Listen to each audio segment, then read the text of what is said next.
Et merci pour votre attention.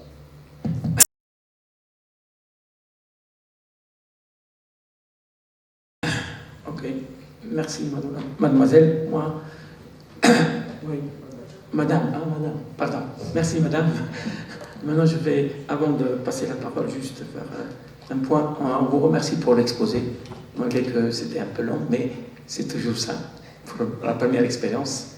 On vous remercie pour cet exposé qui était succinct, et on va rapidement passer la parole à vos directrices, à votre directrice de thèse et votre autre co-directrice de thèse, pour nous donner encore, ça veut dire tout simplement des éclaircissements et des observations ou bien des notes encore pour comprendre plus ce travail de recherche doctorale. Oui, allez-y. Allez-y, mesdames. Pardon.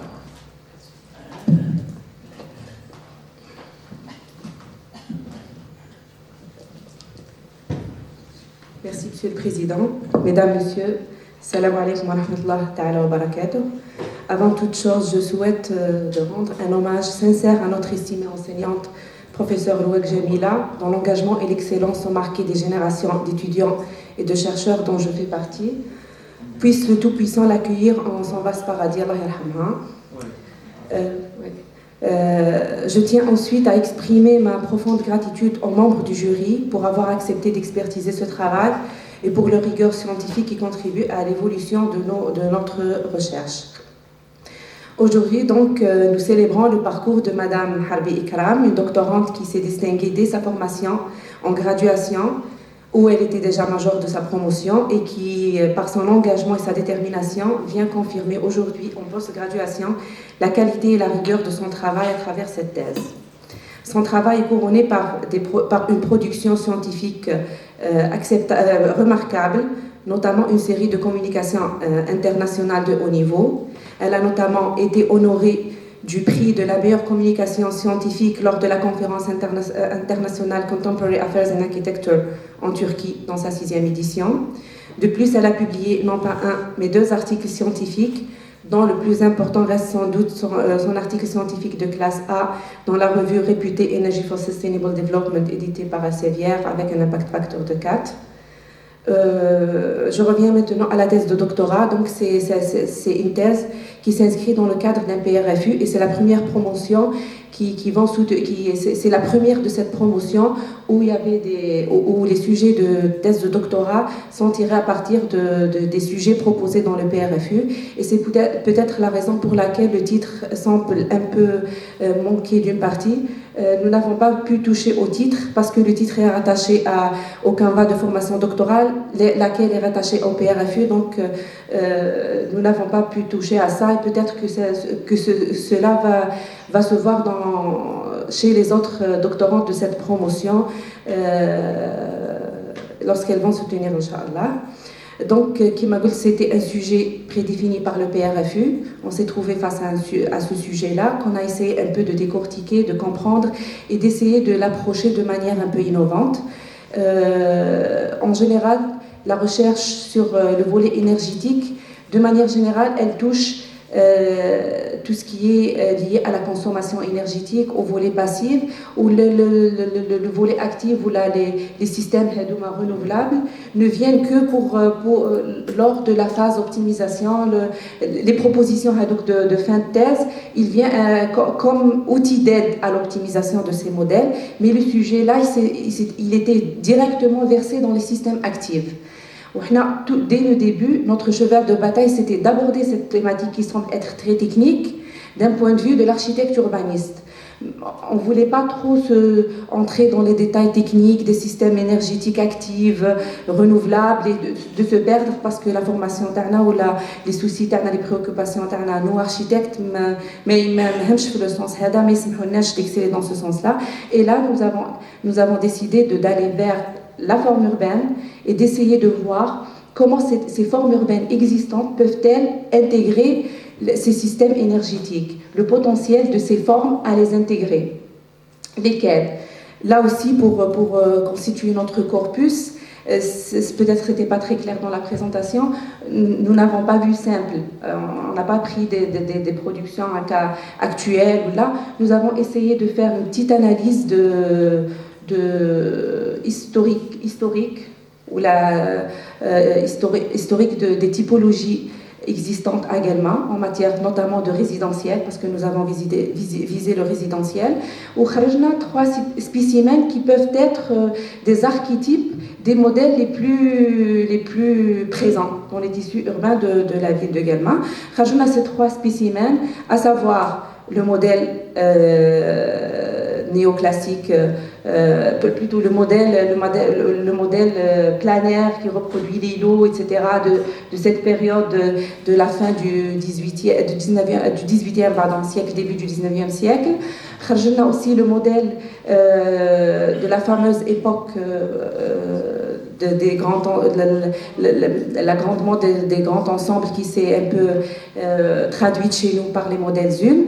Et le 3e modèle, c'est la production actuelle qui essaie un peu de reproduire la densité ou les vertus des anciens modèles sans par autant reproduire l'îlot tel que nous le connaissons. Et on a essayé de voir quelle forme urbaine ou laquelle spécimen est le mieux adapté à intégrer ces formes d'énergie renouvelables.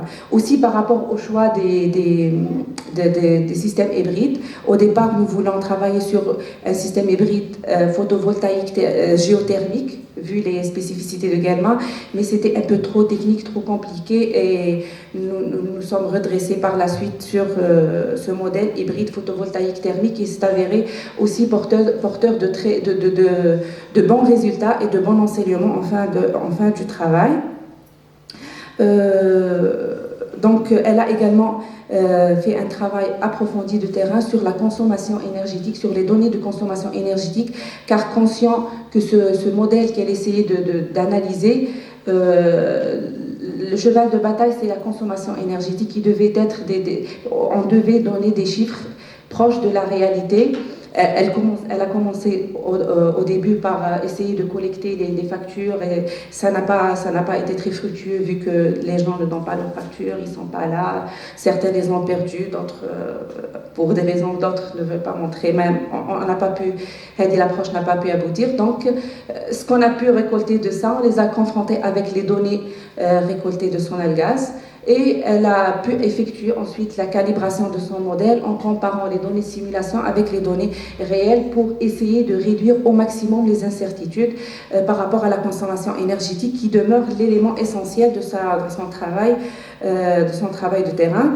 Et les résultats aussi, je trouve que les résultats présentés par Ikram sont prometteurs, car ils ne se limitent pas purement à des résultats académiques, mais il incarne la volonté de rapprocher la recherche universitaire de la pratique.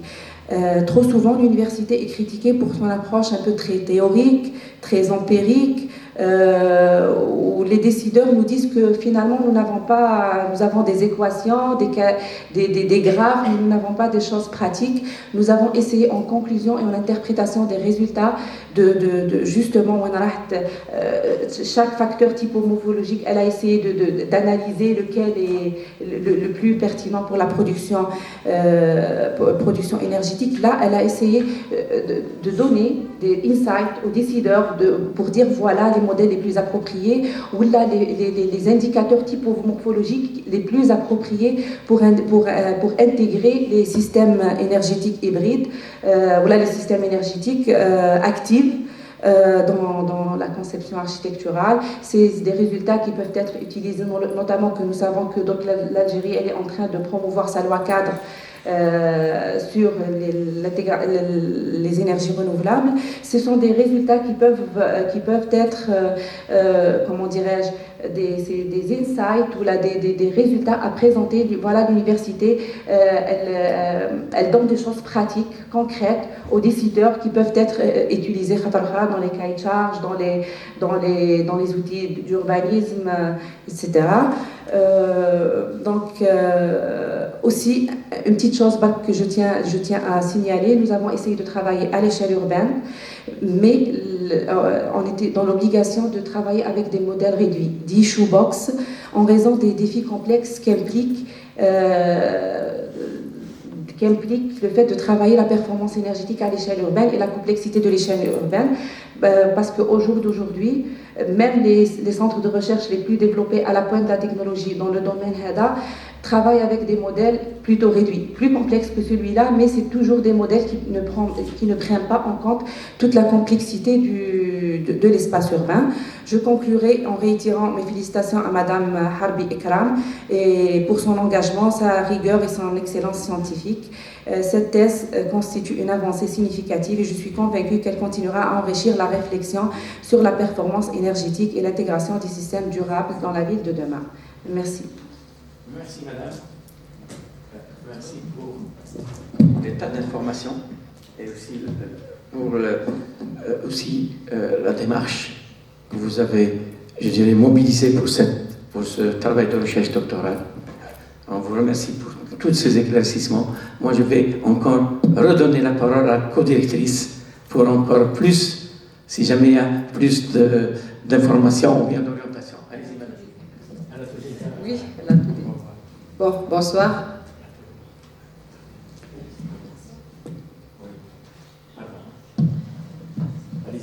Bon, bonsoir. Salam alaikum wa rahmatullahi wa barakatuh.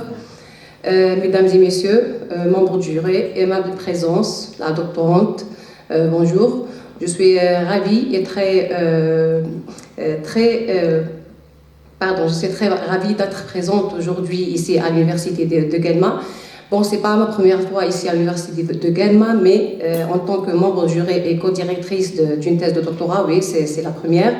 Bon, je tiens à remercier les membres du jury d'avoir accepté l'évaluation de ce travail et d'avoir accepté aussi le partage de vos connaissances et votre expérience dans le domaine d'architecture et des énergies renouvelables. Et ça va enrichir le débat et ajouter plus de valeur à ce travail.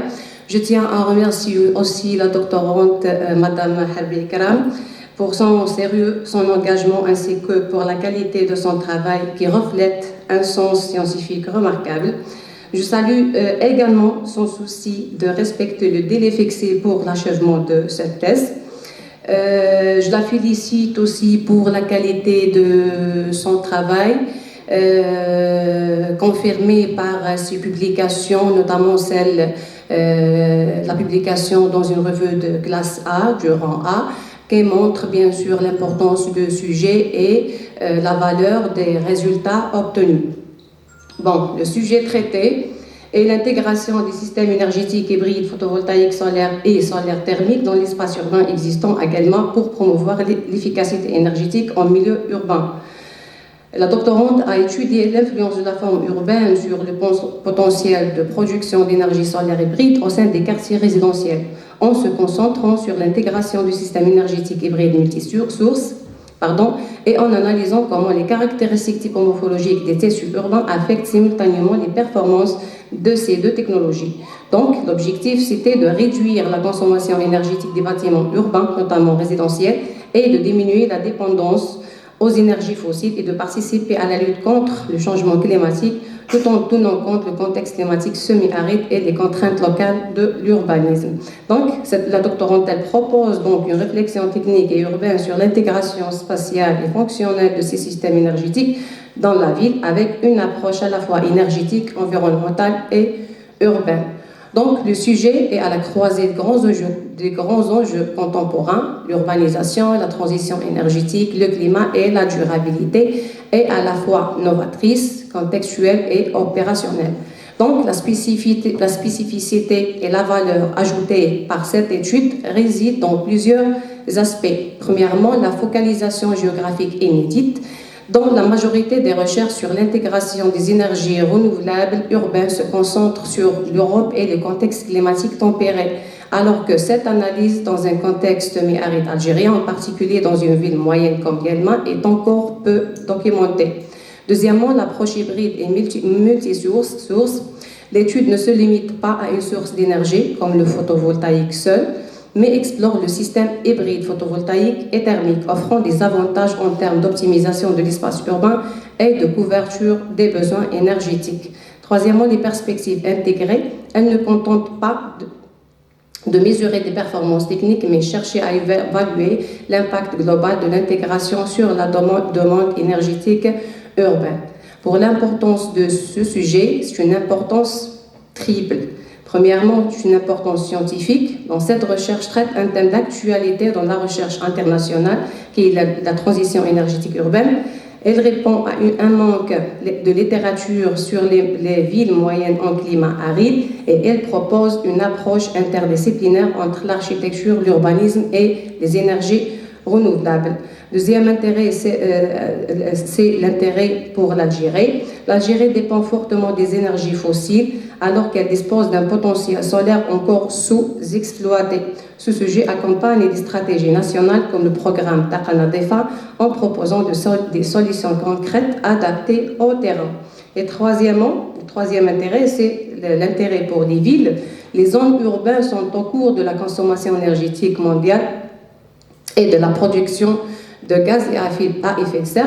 Donc, ce travail peut aider les urbanistes et les architectes vers des pratiques durables en intégrant des systèmes d'énergie propre directement dans la conception des quartiers. Pour la méthodologie, la doctorante a bien su choisir la méthodologie pertinente pour le travail.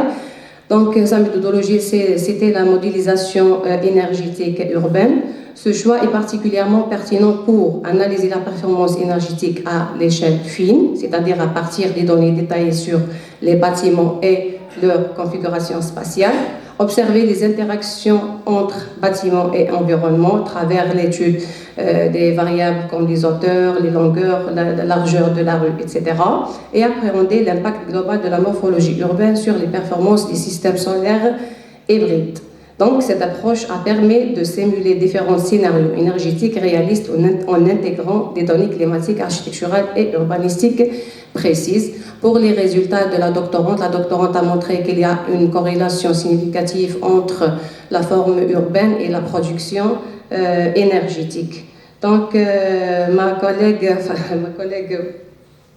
Anna a tout dit. Et à la fin, je conclue par la félicitation encore une fois de la doctorante et je la souhaite une très bonne continuation dans son parcours scientifique et professionnel. Merci. Merci, madame. Merci, madame, pour vos orientations, aussi pour les éclaircissements rapportés dans son argumentaire concernant déjà son aide dans ce travail doctoral. Moi, je vais passer maintenant la parole à notre invitée en ligne, c'est Madame Ariane Houria, professeure Madame Ariane Houria, pour nous donner surtout voilà, son avis, son expertise concernant ce travail de recherche doctorale. À vous la parole, Madame.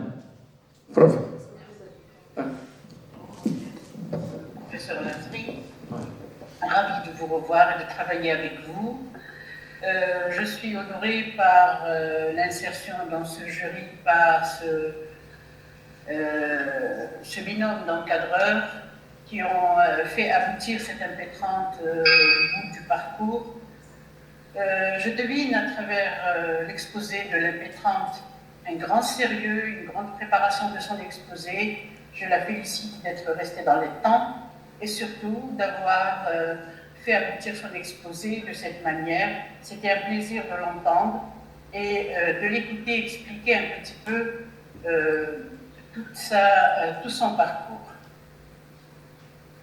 Alors en effet, j'ai lu attentivement le travail.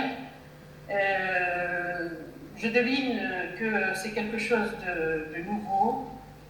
Je comprends très bien que le thème est à la fois intéressant et prometteur pour concevoir des villes plus durables et résilientes. C'est une ambition pour maîtriser un panel de paramètres entre climat, environnement bâti, ressources disponibles et technologies probables, une construction avec de nombreux avantages en termes de réduction des émissions de gaz à effet de serre, d'amélioration de la qualité de l'air et de création d'emplois. Je voudrais dire que le travail m'a beaucoup plu, il a été épluché dans toutes ses facettes. Si je démarre avec la problématique de l'MP30, J'ai compris aussi qu'elle posait également des défis en termes de coûts, de complexité technique et de planification urbaine. Donc, elle soulève des préoccupations environnementales et expose les enjeux d'un concept novateur qui vise à rendre nos vies plus durables et efficaces en matière d'énergie. En effet, cela manifeste plusieurs enjeux majeurs qui sollicitent à leur tour une gestion attentive et précautionneuse.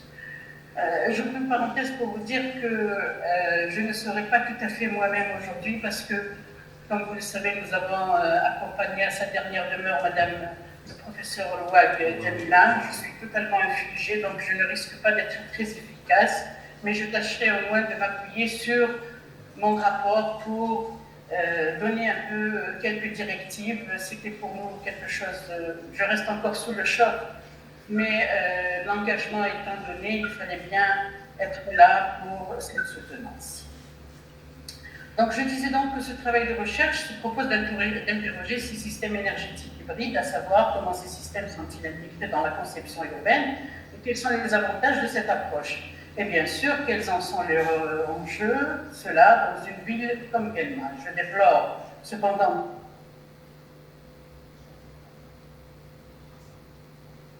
pas dans le titre de sa thèse, donc il aurait peut-être fallu rajouter que fut été Guelma, ce qui n'apparaissait pas dans le travail de l'imputant. Parce que Guelma est caractérisé justement par un climat particulier, une localisation distinctive. L'imputante entend questionner la planification urbaine de la ville de Guelma. Elle manifeste l'impératif d'intégrer des technologies d'énergie renouvelable dans les processus de planification et de conception des villes. Bien sûr, le cas d'étude Guelma est considérablement révélateur d'un tel phénomène. Il est un cadre territorial très approprié sur les plans de prospective et de planification, en matière de statistiques, en matière de découpage administratif, etc. Cependant, je pense que certaines facettes ont été omises parce que la problématique était évidente pour l'impétrante. Donc elle a été présentée un peu de manière très superficielle. J'ai l'impression qu'elle aurait pu peut-être fouiller d'autres facettes encore qui manquent pour présenter un tel cas. Peut-être que parce que pour elle, elle a raisonné un peu à l'évidence. Pour elle, c'est quelque chose qui doit se comprendre inévitablement. Donc, malgré la clarté avec laquelle elle a posé la problématique, il restait quand même certains termes qui devaient apparaître. Et il y avait des informations qui étaient un peu déphasées, mais néanmoins, elle a réussi à présenter le problème de comment peut-on intégrer les systèmes énergétiques multisources dans l'espace urbain existant pour promouvoir l'efficacité énergétique en milieu urbain à Guelma. Comme l'a expliqué son encadreur, moi-même, je me disais pourquoi s'arrêter au niveau du bâtiment, pourquoi ne pas avoir étendu le problème à l'espace urbain. Je pense que la réponse m'a été donnée par son encadreur il y a quelques moments. Donc, ça aurait été peut-être, je veux dire, plus probant si l'impétrante s'était étalée sur l'espace urbain.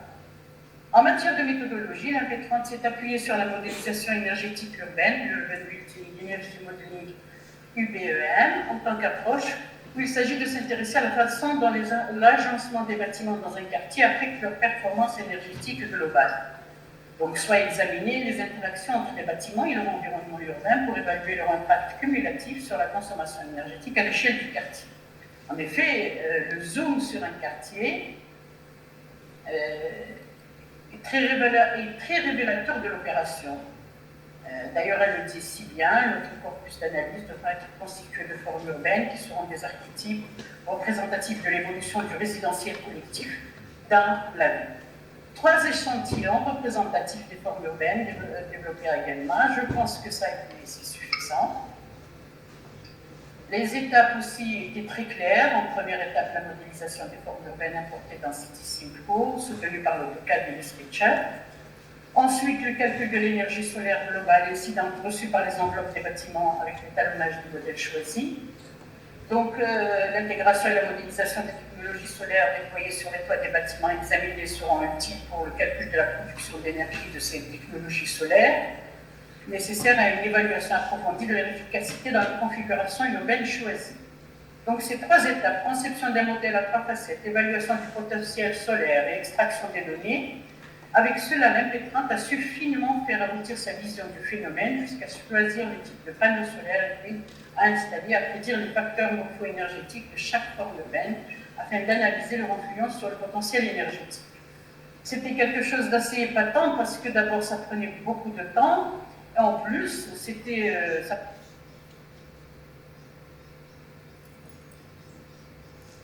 certaine variété pour laquelle véritablement je félicite l'impétrante pour cela parce que ce n'est pas facile de s'étendre autant sur ces détails jusqu'à parvenir à la nature même de ce qu'on va faire ultérieurement, de ce qui sera fait ultérieurement. Bon, je ne voudrais pas prendre beaucoup de temps. Alors, le volet bibliographique, il est constitué de 257 orientations vers des documents divers, soit 24 thèses de doctorat, 24 sites internet, les ouvrages, les articles se rapportant soit au cadre d'études, soit à la thématique elle-même. Ils sont tous récents et souvent exposent les prises de position de mêmes auteurs en majorité.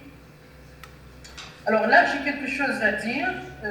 Je relève quand même que la candidate n'a pas su vraiment ordonner sa bibliographie. Elle n'a pas su la répartir. Et il me semble même qu'elle a omis certains auteurs qui étaient quand même pionniers dans la thématique. Au niveau de mon rapport, j'avais nommé certains urbanistes, Jean Angel, Ken, Lovins, qui étaient des pionniers de l'efficacité énergétique et de la conception bioclimatique et qui ont largement contribué à la réflexion sur l'intégration du système énergétique dans l'architecture et même dans l'urbanisme. Alors, ces auteurs, moi je déplore leur omission parce que, quand même, ce sont les pionniers qui ont abordé cette thématique, même si elle est nouvelle. Et il y en a même certains qui ont travaillé dans le même sens que Ikram. Et là, c'est bien dommage qu'elle ne se soit pas documentée là-dessus. Néanmoins, au niveau de l'état de l'art, il y avait quand même une matière à discuter. Il y avait une matière assez riche. Ça ne diminue en rien la qualité du travail, mais je voudrais que s'il y a certains doctorants qui sont dans l'assistance, au moins qu'ils apprennent à mettre en avant certains pionniers des thématiques qu'ils abordent. C'est toujours très important de se mettre à la page, de suivre un petit peu le côté historique de la chose, comment que la thématique s'est mise en avant-plan de la recherche scientifique. Surtout, alors, là où je suis restée perplexe, c'est l'omission de l'Agence internationale de l'énergie, qui en soi est une grosse bévue. On ne peut pas passer à côté de l'Agence internationale gouvernementale, qui est une agence qui travaille pour l'efficacité énergétique et qui a élaboré des travaux dans ce sens-là. Alors, l'AIE, en anglais c'est l'IAE ou l'IEA, je ne sais plus, mais en tout cas c'est une agence qui est véritablement versée dans la thématique de l'Ikram et on ne peut se permettre de l'omettre puisque elle avance certaines données, elle avance certains travaux qui peuvent être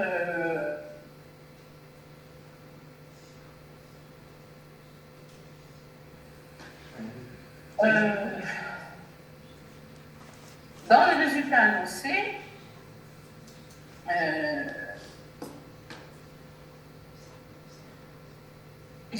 ou à une écologie dans les aménagements, dans l'opérationnalité.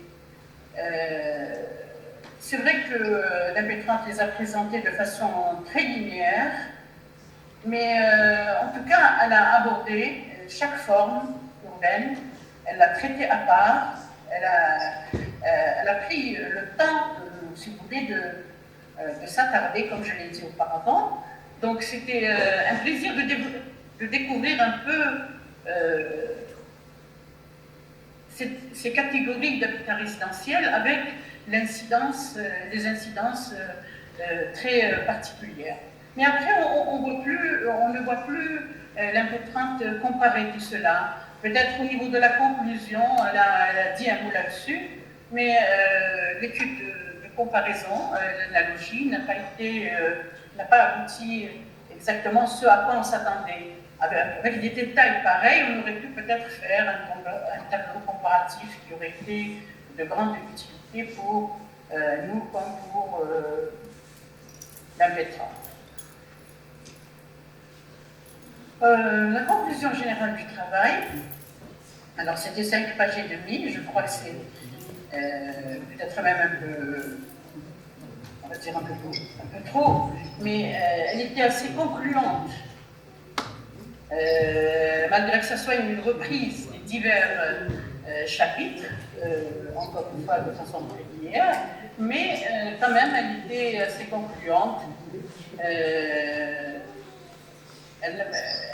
La thèse n'avait pas d'explication en amont. Cela aurait pu être précisé pour pouvoir être le maillon d'une chaîne de recherche, mais in fine, elle ouvre une question sur l'éventuelle expérimentation de la morpho-énergétique au travers d'autres systèmes hybrides, tels que les systèmes solaires, éoliens, solaires géothermiques. Donc elle a suggéré quand même cela, et elle a suggéré même la méthode possible, celle qui est basée sur les cartes d'irradiation de Google Street View, donc l'analyse de la géométrie solaire, les cartes d'ombre, etc.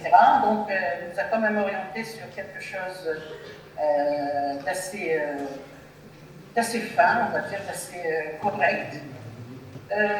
Arrivé à ce stade-là, moi je ne voudrais pas poser de questions. J'ai fait des remarques pour l'impétrante afin que éventuellement, quand elle sera de l'autre côté de la barrière, elle sera orientée, encadrée de façon un peu plus précise. Mais sinon, je réitère, tout comme ces encadreurs, le bilan de l'encadreur, je réitère les félicitations pour elle. C'est quand même un travail très, on va dire, un travail fashion qui est un peu dans le sens des travaux qui se font maintenant. Donc c'est un peu un travail qui est dans l'air du temps. Donc il est très intéressant, il a été mené de bout en bout avec un grand sérieux. J'ai beaucoup apprécié ses façons de présenter les méthodes, de les définir, de les expliquer. Je la remercie pour tout cela, et comme ses encadreurs, je lui souhaite une suite de parcours très riche et surtout utile pour les générations futures. Je vous remercie et je vous remercie.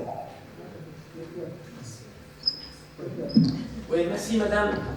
Professeur Ariane, merci pour votre fine expertise. On vous remercie énormément. Vos remarques étaient pertinentes, énormément pertinentes. Vous passez le bonjour au professeur Boucher Magouheb, hein? N'oubliez pas, de ma part. Moi, je vais revenir. Oui, merci madame. Je vous remercie pour vos remarques, vos observations, elles sont pertinentes. On tiendra Inch'Allah compte. Mais je vais donner la parole maintenant au professeur Al-Khama. Il va intervenir sur ce travail et nous donner son expertise aussi. Allez-y, monsieur le professeur. Allez-y. Voilà. Madame, bismillah ar-Rahman ar-Rahim, salatu salam ala ashraf al-mursalin. Peut-être là, il y a un petit bémol. Je vais m'auto-évaluer. Parce que j'ai participé à cette production scientifique, mais ceci n'empêche en rien de dire ou de jeter encore certains jalons pour développer, pour promouvoir ce travail-là. Donc reste toujours à dire que la pertinence et l'importance de ce travail émergent déjà depuis le titre. Car la conception urbaine optimisée par les systèmes énergétiques hybrides est fort explicite. L'intégration des systèmes énergétiques hybrides est la question dorsale de l'optimisation de la conception de l'espace urbain. Ce contexte montre l'importance de telles thématiques. Je vais dire un peu le rapport que j'ai dressé pour le MP30. D'autre part, le domaine d'application choisi pour étudier cette question, à savoir le cas d'optimisation de la conception urbaine par l'utilisation des systèmes hybrides, énergétiques hybrides, n'ont pas échappé à la règle. L'espace urbain vit des problèmes similaires à l'ensemble des projets réalisés à l'échelle internationale même. L'état de la question, qui se présente sous différentes formes, son impact sur l'usage de l'espace urbain, le comportement et le confort des usagers outdoor. Cette question devrait être abordée dans le travail comme il le doit, en intégrant le confort outdoor de l'usager. Dans la méthodologie, j'ai bien dit que via une démarche méthodologique inductive, la candidate a opté pour deux parties. Une première partie qui présente un tel référentiel théorique, méthodologique, et une deuxième partie plutôt pratique dans laquelle elle aborde son cas d'étude proprement dit en deux étapes. Premièrement, via une présentation de transition énergétique urbaine par un positionnement théorique, la candidate a évalué la genèse du design urbain, ainsi que l'appropriation de l'espace urbain selon des critères prédéfinis dans la partie théorique, et a mesuré la satisfaction des usagers avec une mesure in situ du confort thermique outdoor et de la consommation énergétique suivie d'une simulation numérique. Dans l'ensemble, le travail est cohérent. Les 6 chapitres sont traités d'une manière progressive afin d'atteindre avec précision les objectifs assignés à cette recherche et pour pouvoir enfin apporter des réponses adéquates et idoines à la problématique visible. Pour ce faire, l'MP30 s'est doté et s'est procuré d'un nombre acceptable de documents, de plans, de relevés et de cartes pour la mise en place de cette thèse de doctorat en architecture, doctorat 3e cycle LMD.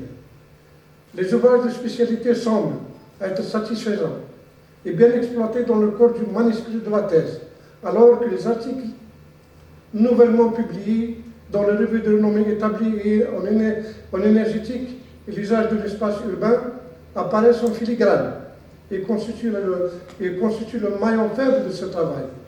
Le nombre de thèses exploitées pour monter cette thèse reste juste au seuil de l'acceptable dans la matière de base. Pour la production d'un document scientifique de l'envergure d'un doctorat en architecture, les cartes et les rapports portant sur le cas d'étude sont bien présents et bien exploités et font apparaître l'originalité de l'investigation sur l'optimisation énergétique par l'utilisation des systèmes hybrides. Quant aux résultats de cette recherche, l'approche retenue par la candidate a été faite selon 3 niveaux, donnant des résultats suivants. Un cadre de recherche, approche exploratoire à dominance théorique, et le second consiste à présenter le processus d'élaboration d'un outil d'aide à la décision pour optimiser la consommation énergétique au futur espace urbain contemporain également, plus orienté vers la pratique. Enfin, le travail s'achève par une présentation de recommandations issues de tests établis à l'aide d'un logiciel et une proposition d'un outil d'aide à la décision pour destiné aux acteurs et à la conception urbaine souhaitant apporter des transformations ou concevoir des bâtiments adaptés aux futures structures contemporaines. À l'ère du numérique, bien sûr, parce que nous sommes à la croisée des chemins maintenant, les mesures de satisfaction d'usage et d'enquête montrant qu'en général la majorité des usagers étaient familiers à l'espace doté de systèmes de capteurs d'informations par rapport aux autres espaces et qu'ils étaient satisfaits de leur espace architecturaux avec les outils d'intelligence artificielle. Donc les résultats sont satisfaisants avec la ressemblance à ceux déjà constatés par d'autres chercheurs internationaux, ce qui mène à des conclusions déjà vues. Donc ici je signale un peu manque d'originalité des résultats. Dans la conclusion générale de cette recherche, l'MP30 a essayé de rendre compatibles des approches théoriques avec la production de la connaissance exploitable par les architectes. L'ambition de Mme Harbi Ikram est de développer une approche méthodologique d'évaluation avec la méthode des scénarios d'évaluation de l'usage de l'espace urbain, doté de nouvelles technologies d'information et de communication par l'utilisation des systèmes experts. Donc le travail de grande qualité sur un domaine d'études transdisciplinaire fortement lié à l'actualité, la dimension d'optimisation du processus de conception urbaine par l'optimisation énergétique avec des systèmes hybrides. Dans le cadre d'investigation présentée dans ce travail apparaît d'un grand intérêt pour l'avenir à le mixer avec la numérisation et la conception des espaces urbains qui assurent le bien-être de ses usagers. Dans les villes en général et dans la ville de Batna, de Guelma en particulier, je vais en revenir pour débattre sur le problème avec Mme Harbi Ikram, qui a su aussi rendre compatibles les approches théoriques avec la production de la connaissance exploitée dans la matière pour les ingénieurs et les architectes. Cette thèse ouvre des pistes pour des recherches à venir dans ce champ pluridisciplinaire au carrefour de l'utilisation des nouvelles technologies de l'information, de la consommation et de la communication dans la conception des espaces urbains. Donc, la publication qu'a produit cette doctorante est de valeur inestimable. Donc, elle a été publiée dans la revue Energy for Sustainable Development. Donc, cette revue est éditée par l'éditeur Elsevier. Elle est indexée dans le Scopus et elle est classée dans la catégorie A de la liste de la DGRSDT. Donc, même le contenu de cette publication s'inscrit pleinement dans le résultat partiel même de cette thèse, et elle fait partie aussi de la valorisation mondiale de cette thèse parce qu'elle est dotée d'un DOI qui la rend un peu universelle.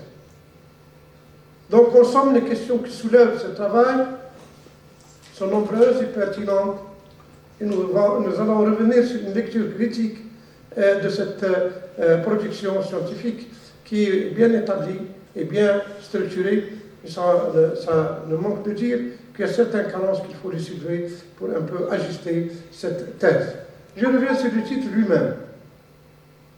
Le titre lui-même de cette thèse reste un titre vague et qui ne spécifie pas dans ces lignes le cas d'études comme il a été soulevé. Peut-être si la directrice de thèse a été un peu pertinente et a voulu nous démontrer qu'elle a voulu s'inscrire dans le titre comme il a été préétabli dans le projet PRFI dont je le préside moi-même. Donc là, il y a un problème que peut-être il faut le régler par une petite recommandation à la fin, peut-être dans l'annexe 6 pour donner plus de précision sur ce titre-là et faire sortir un peu le cas d'étude parce que je reste un peu sur ma faim. Est-ce que le cas d'étude traitera de l'espace urbain de Guelma ou des cas d'études, 3 cas d'études comme il a été présenté. Donc il faut qu'on discute de ce cas-là pour faire sortir un titre adéquat dans la thèse finale qui va être versée dans la bibliothèque universelle numérique. Donc là, il y a une question à... Et je reviens un peu sur la structure de la thèse, en allant vers... Parce qu'en lisant le titre en général, regardez-moi, que je dis que c'est la conception urbaine optimisée qui est la variable dépendante. Ici, la thèse tourne autour, d'après le titre, tourne autour de la conception urbaine optimisée par les systèmes énergétiques hybrides. Alors qu'en revenant sur la structure de la thèse, je trouve que le chapitre 1 traite d'autre chose. Il ne traite pas de la variable dépendante. En allant vers le titre, vers la structure, je trouve que le chapitre 1, qui doit représenter un des concepts clés de cette recherche, qui est la conception urbaine, il parle de la transition urbaine et de la transition énergétique urbaine. Transition énergétique. Donc là, il y a peut-être une petite, c'est-à-dire qu'un élément, c'est-à-dire ambigu, peut-être qu'on revient un peu sur la conception urbaine au lieu de la transition énergétique. Donc ça m'a permis peut-être de dire qu'il faut peut-être recorriger le titre de ce chapitre-là, ou de trouver une solution. Donc c'est le deuxième chapitre qui parle du design éléments de conceptualisation. C'est là peut-être que ce titre est synonyme à la première variable dépendante de la thèse, qui est la conception urbaine. Parce que le design veut dire conception urbaine.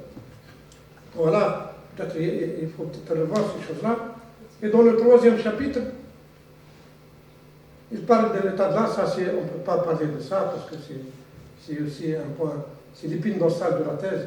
Je vous félicite pour ça, parce que vous avez mis en exergue toutes les productions scientifiques avec une lecture critique et un positionnement épistémologique en matière de lecture qui rend un peu cette thèse une thèse qui se défend par ce chapitre 3 qui essaie de faire sortir les différentes productions scientifiques avec un état de l'art bien précis et un positionnement épistémologique le plus important qui a donné à l'impétrante à faire monter un modèle d'analyse heuristique qui lui a permis de s'investir après dans la thèse.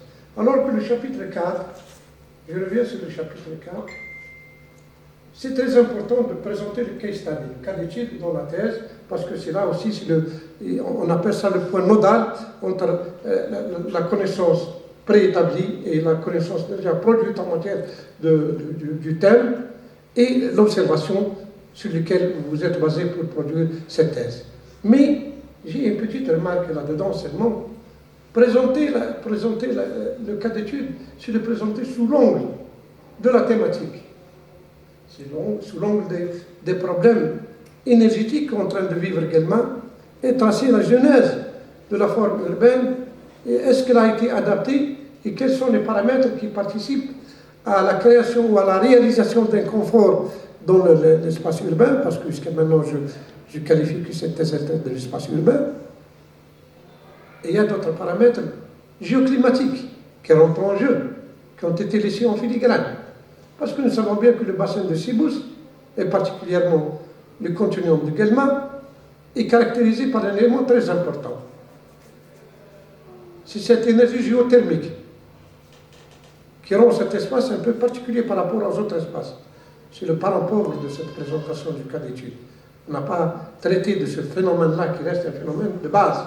Parce que les établissements humains du bassin de Sibous souffrent de cette chaleur excessive, notamment dans la saison estivale. Donc ça, peut-être dans les recherches futures, parce que vous venez de vous spécialiser dans la projection énergétique, notamment passive, parce que vous parlez du solaire, ici, il faut maintenant compiler le solaire avec le contextuel qui est cette énergie, ce qu'on appelle la géothermie. Et si je donne un petit exemple sur la géothermie locale, les amandiers fleurissent avant les autres amandiers du territoire algérien. Et vous avez remarqué ça. Surtout les amandiers fleurissent avant, un mois ou plus. Ça, c'est dû à une certaine chaleur dégagée par le sol. Et ça influe un peu l'espace urbain. Donc c'est là qui rend un peu cette recherche spécifique, contextualité, qu'il faut, dans le cas d'étude, faire sortir, dire que voilà, l'espace urbain, il repose sur une grande énergie, masse d'énergie géothermique qui participe à réussir. Parce que généralement, et je le dis fort,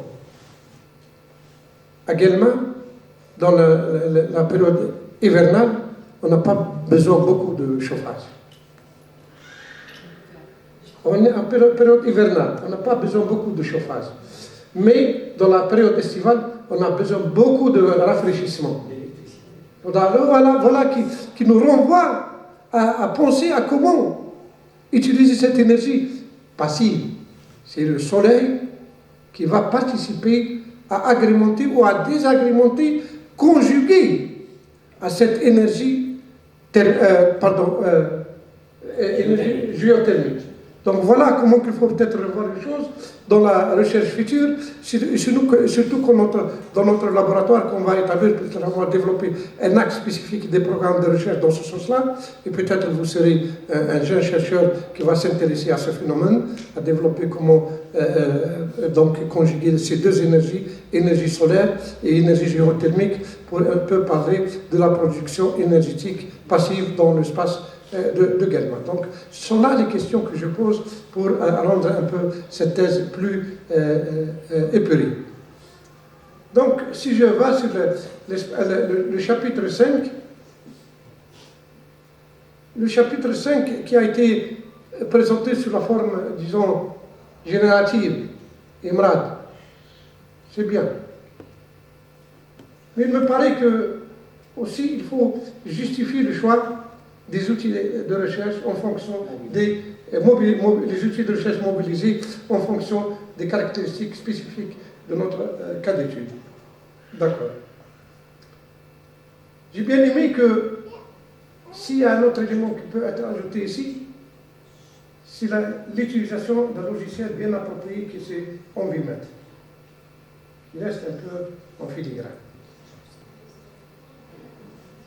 Je vous félicite sur le chapitre 6 avec sa structure et les résultats. Vous n'avez laissé aucune brèche à un autre pour, c'est-à-dire accéder à vous critiquer parce que les résultats sont des résultats fiables et probants. Et je vous félicite sur ça encore une fois. Et sans tarder, peut-être je rends la parole à Monsieur le Président pour ne pas poursuivre les félicitations établies auparavant. Merci, Monsieur le professeur Ankama, pour son intervention, pour aussi son expertise assez pointue concernant ce travail, parce qu'il a fait partie de l'ensemble et il est presque responsable du labo, le futur labo, c'est important, il faut le dire. Je vais aussi passer la parole à Madame Jouet, pour Dr Jouet, pour ça aussi nous donner quelques points de vue concernant son expertise. Allez-y. Bismillah ar-Rahman ar-Rahim, salam alaikum, merci Monsieur le Président. Aujourd'hui, j'ai l'honneur d'être parmi ce jury talentueux pour participer à l'évaluation et à la discussion de ce travail présenté par la candidate Harbi Ikram et encadré par mes chers collègues Dr Salih Salhana et Dr Raz Halima. La candidate Harbi a donné l'exemple comme la première doctorante qui a finalisé sa thèse dans 3 ans avec une publication LCVR de classe A. Un point très positif et marquant pour elle. Aussi, j'avoue que je suis très satisfaite de la qualité de la mise en forme et la rédaction du document écrit. Donc, ce travail apporte un éclairage nouveau sur l'interaction forme urbaine-système énergétique hybride par la modélisation énergétique urbaine pour déterminer à la fois l'impact de cette forme sur la capacité de la production d'énergie solaire hybride au niveau des quartiers résidentiels et aussi fournir des recommandations pour orienter la planification de la forme urbaine en Algérie dans le contexte de la transition énergétique envisagée à l'horizon 2030. D'autre part, le domaine d'application choisi pour étudier cette question, à savoir celui des quartiers résidentiels de la ville de Guelma, formant la partie spatiale la plus importante par sa superficie, sa densité urbaine, sa forme urbaine, ainsi que par sa consommation énergétique, vient donner davantage et d'importance à cette recherche. La démarche méthodologique adoptée par l'MP30 se compose de 2 parties complémentaires. Une première partie qui se présente telle un référentiel théorique et méthodologique, et une deuxième partie plutôt pratique, dans laquelle elle aborde son cas d'étude proprement dit en 2 étapes. Premièrement, via une approche historique où la candidate a utilisé 2 outils, le plan directeur d'aménagement et d'urbanisme de la ville de Guelma, la photographie pour déterminer le corpus d'études. À mon avis, le travail est fondé sur une analyse morphologique pour construire le corpus d'études, autrement dit choisir les spécimens, mais en réalité elle est remplacée par une analyse historique, sachant qu'il y a un bon fondement théorique sur la forme urbaine et l'approche morphologique. Une autre remarque, pourquoi vous n'avez pas utilisé la consommation énergétique comme critère de sélection des spécimens? Vous avez réalisé une pré-enquête auprès des usagers. Pourquoi vous n'avez pas inséré l'aspect humain dans ce travail en développant une section sur les raisons de cette consommation énergétique différente et élevée?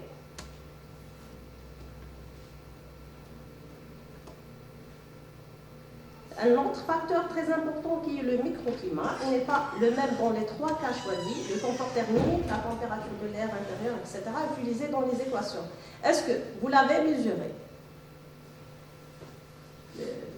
les données climatiques, est-ce que vous avez mesuré les données climatiques, etc. L'approche numérique vient comme seconde étape pour examiner l'influence des indicateurs de la forme urbaine sur la production d'énergie solaire et hybride. À mon avis, cette section a été validée par l'article. Une autre remarque sur la prise en considération de l'environnement urbain dans le travail, dans tout le travail. Dans l'ensemble, le travail est cohérent. Les 6 chapitres sont traités d'une manière progressive afin d'atteindre avec précision les objectifs assignés à cette recherche et pour pouvoir enfin apporter des réponses adéquates à la problématique visée. Pour les sources, la doctorante a utilisé un nombre acceptable de références bibliographiques pour la réalisation de cette thèse de doctorat en architecture. Les articles scientifiques semblent être satisfaisants et bien exploités dans le corps du manuscrit de la thèse, tout en faisant référence à des articles récents. Les résultats sont satisfaisants et intéressants, avec, à mon avis, il est important de classer les facteurs typomorphologiques selon leur degré d'influence sur la transformation du système énergétique choisi. En conclusion, travail scientifique concluant, en traitant avec détail les paramètres du sujet de la thèse, les facteurs sélectionnés par la doctorante. Donc les résultats sont toujours satisfaisants. Pour la publication, le contenu de la publication s'inscrit dans le contexte de la thèse. Elle était publiée dans une revue classée classe A, LCBR. En conclusion, je termine par la félicitation de l'FP30 et je considère que les qualités de ce travail justifient amplement sa présentation comme thèse de doctorat à l'Université de mai 1945 dans la spécialité architecture et projet urbain. Merci, Monsieur le Président. Ouais, merci, Madame. Merci, docteur. Ouais, je vous aide pour votre intervention, votre aussi expertise. Je vais revenir sur ce travail. J'aimerais bien avoir en image là, si c'est possible, le titre. Le titre. Parce que je vais revenir sur le titre, c'est tout le titre. Le travail, votre travail, oui, d'après tous les membres du jury, c'est un travail très satisfaisant concernant surtout la connaissance qu'il y a en matière, je dirais, d'emprunt, en matière aussi de théorie, en matière aussi d'expérimentation, votre cas d'étude diagnostique de la performance, surtout cas d'étude concernant les états au niveau des 3 cas d'études. Les étudiants, c'est important. Aussi, la méthode utilisée, que je reviens tout à l'heure sur la méthode. Je vais revenir sur le titre le plus important qui me touchait énormément et qui est, je ne sais pas, ça c'est concernant la démarche, tout le travail, tout le manuscrit, sa rédaction, même ça, je suis, moi en tant qu'expert aussi, je suis satisfait. Je reste aussi indécis sur le titre intitulé. Si vous me permettez, Monsieur le Président, là-dedans, peut-être j'assume ma responsabilité. Pardon, vous l'avez compris. Là, je ne parle pas du cas d'étude. Non, moi je dis cas d'étude. Parce que j'ai insisté personnellement que le titre est parce que je l'ai inscrit. Il n'y a pas de problème. يقول انا جي انسيستي لو طون ستوديون هذه وقلكور وعلى قلت لهم لو تيتر كيما جي انسكري سي بور سا كي لي تيليفزيون تخاف تحط لو انregistrement du titre. Il n'y a pas de problème. Le fond, ça c'est pour votre. Ah ouais, si, réajustement à nouveau droit, surtout en phase finale. Moi je vais revenir sur حاجة qui est fondamentale. حاجة qui est méthodologie fondamentale. Je reviens, s'il vous plaît. Ça c'est pour surtout votre expérience prochainement post-doc. Je vais revenir sur le titre. Je vais revenir sur la désignation du titre. Je reviens. Ça c'est pour pas maintenant. Maintenant il va être le titre va être encore reformulé, ajouté, je dirais réajusté. Le titre va être réajusté en fonction de notre je dirais, le groupe Kamel, mais je vais revenir sur le fond, le titre.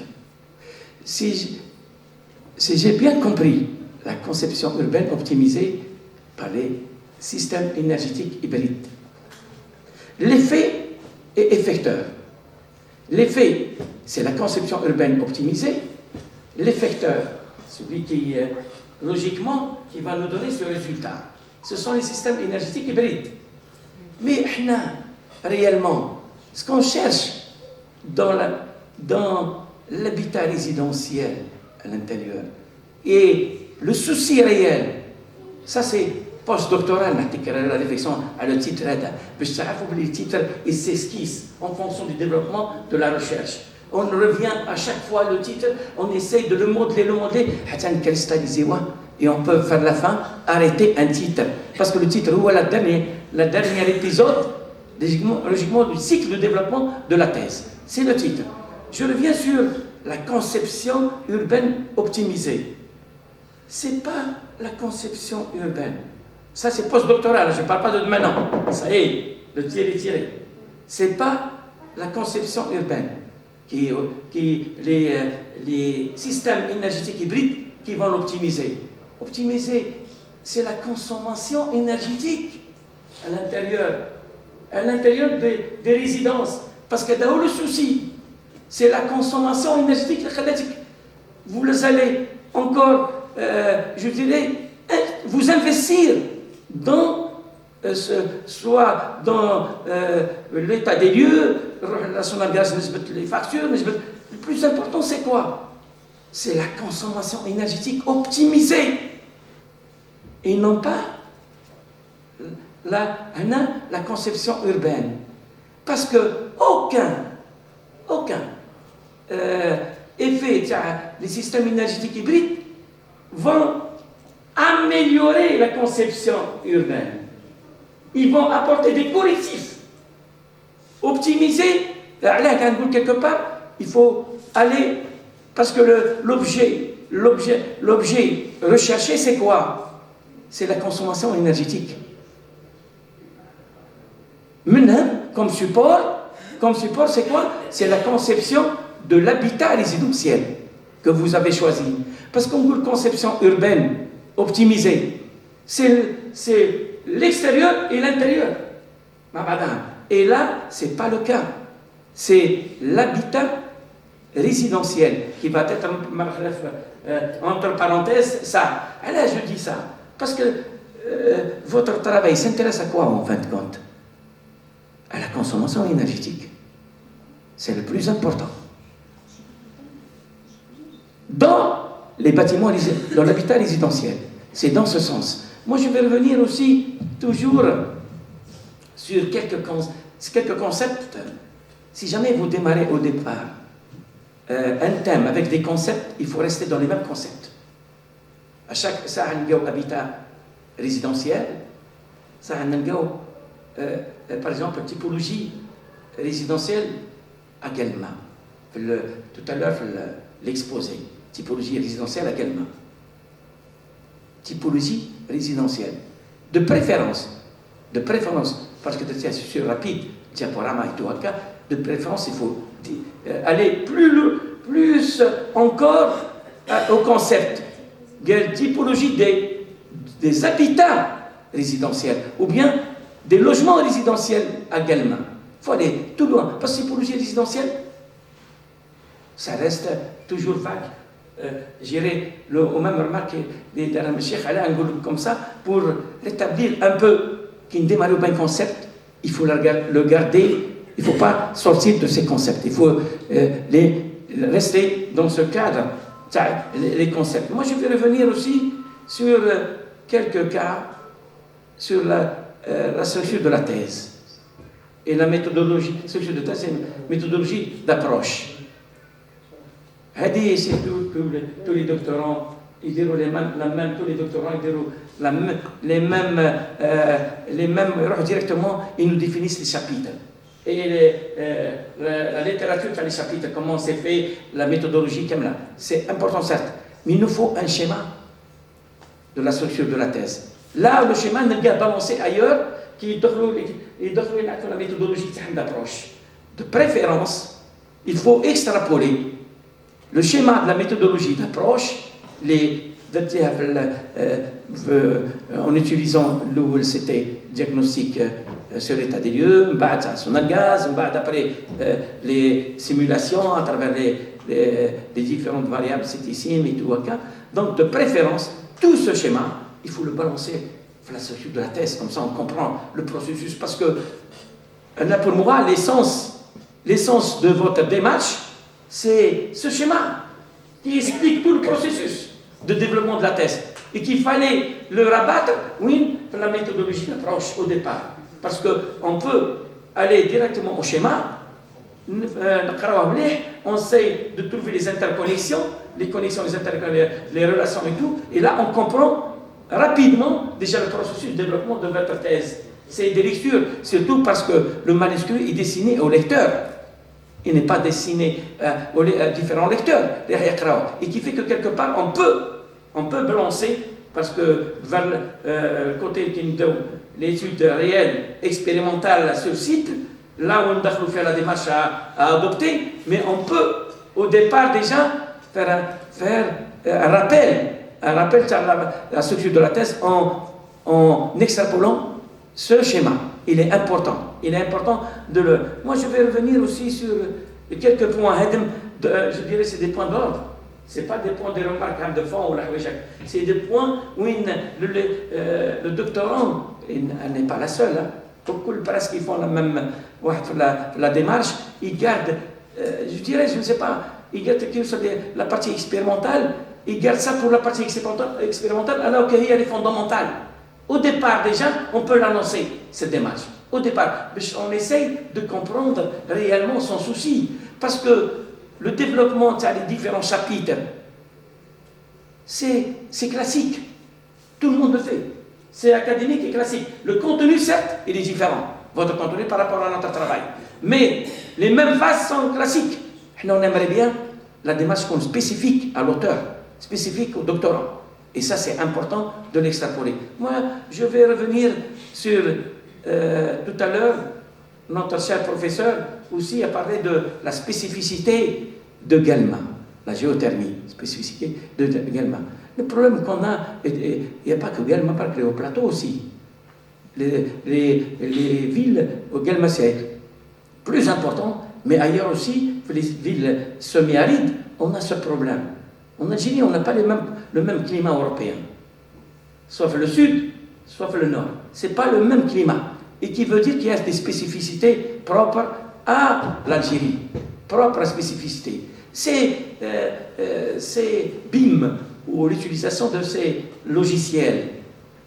Est-ce que vraiment, il y a des fenêtres, il y a d'autres critères, d'autres paramètres qui peuvent, je ne sais pas, est-ce qu'il y a des paramètres, le même logiciel, qui peuvent... il dit on a plus encore les pays qui sont les pays du sud. Exemple le plus simple, des facteurs spécifiques, qui m'a la géothermie, c'est des paramètres importants. C'est post-doctoral, je ne parle pas de maintenant. Pour dire que quelque part, il y a fait toutes les thèses, on peut avoir fixé sur 4 critères, 3 critères, qui sont la hauteur, plus de, je ne sais pas, matériaux de construction, texture, implantation, orientation, chacun a des critères. Il y a un travail qui a été fait sous ma direction. Oui.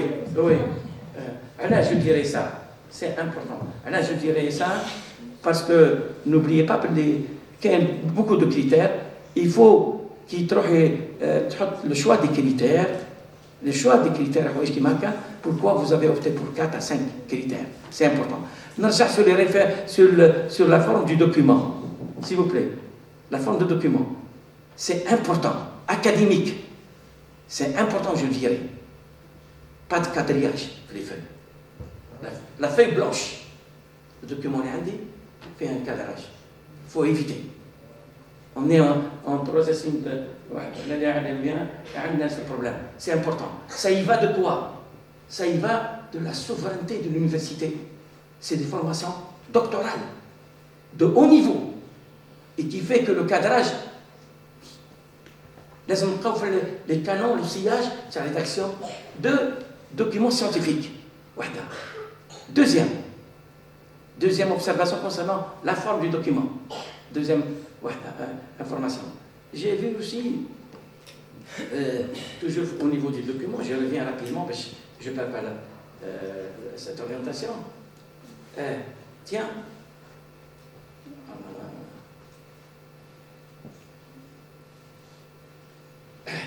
je reviens sur les références. Madame Ariane, professeur Ariane, a fait une note importante concernant une classification, soit carrément le sillage, c'est une rédaction en Word, et quelles sont les références, soit par alphabet, soit par Hajjimaka, on rentre avec logiquement une classification. On est fait un document scientifique académique. La classification est importante. Deuxième chose pour les références. Et là, c'est un problème que je vais poser. Un problème sur les travaux déjà entamés auparavant. Vous prêtez, je dirais, les travaux antérieurs, avant ce travail. Et je ferai le point, par respect. Il y a 2 travaux de doctorat qui ont été soutenus en 2021 et 2024, sous ma direction. Énormément. Le travail sous ma direction, on a allé dans le sens de référence. La thèse de Ben Salah Soufiane, لازم تحط en référence. Hein? Si, là, c'est quel article, je pense. L'article. Les 2.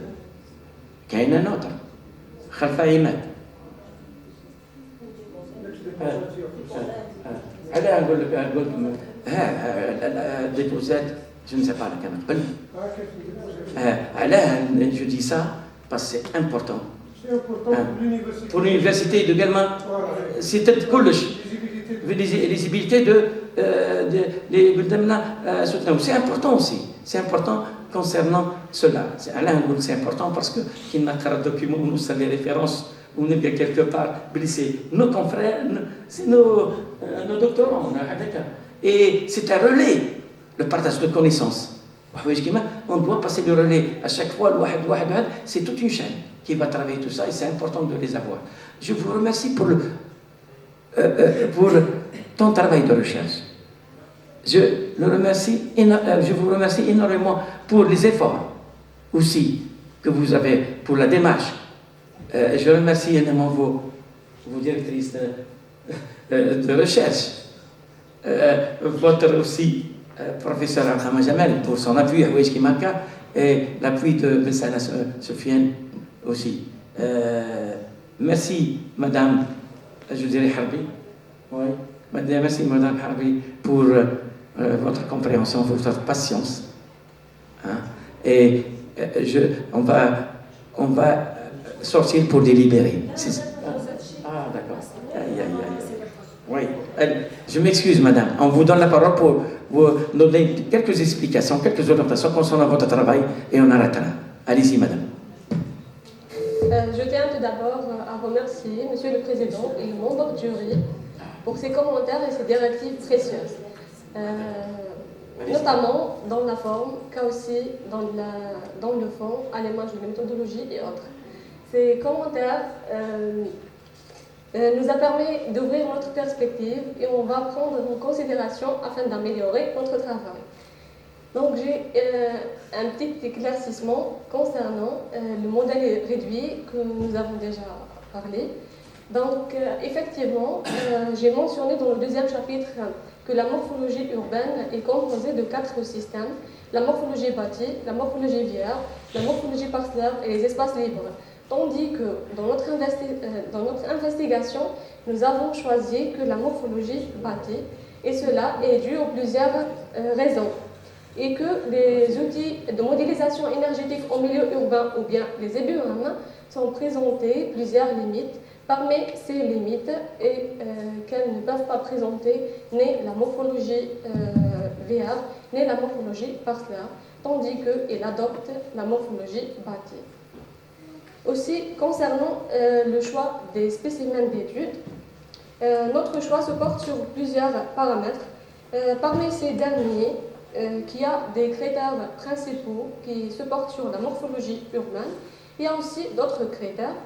Parmi ces derniers, c'est la consommation énergétique. Donc, on a pris la consommation comme un critère aussi clé dans notre choix de sélection. C'est le plus important. Et merci pour votre attention. Oui, merci Madame Harbi. Merci pour vos éclaircissements encore sur ce thème de recherche. On vous remercie. Oui, restez en contact là parce qu'on va délibérer. Madame Ariane. Oui, oui, restez avec nous parce qu'on va délibérer. On va voilà, on va délibérer juste dans 5 minutes. Oui, d'accord. Un téléphone, oui, ok, madame.